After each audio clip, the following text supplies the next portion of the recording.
Hoy, wala!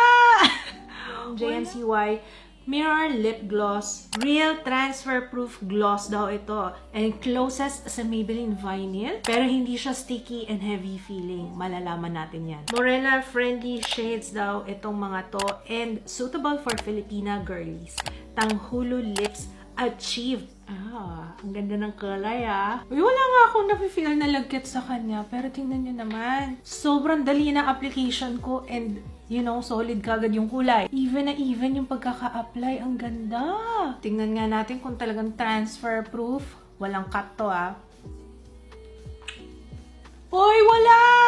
May sumamang balat ng labi ko pero walang sumamang kulay. In fairness, ang bilis niya mag-set. Top 2 shades, Iced Red Tea, and Mocha Brown. So, babalik ako mamaya for an update. Di pa ako nakakain, guys. Pero kung ko-compare ko siya sa Maybelline Vinyl Ink, hindi sticky. Mas okay yung pakiramdam niya sa labi. Kasi ito, kahit ganyan-ganyan ko, hindi siya parang dumidikit or nagta-transfer dito sa daliri. Wala, very comfy siya. Pero nandun pa rin yung shine. 3 oras na yung nakalipas. I'm not sure kung exactly 3 oras pero 4:13 na. Tingnan nyo, hindi talaga siya nag-move. At saka ito na talaga siya. Alam nyo yun? Mura. Tapos ang tagal pa niya. Pasadong pasado. 10 out of 10. Thank you sa nag-request. Yellow Basket if you wanna check it out.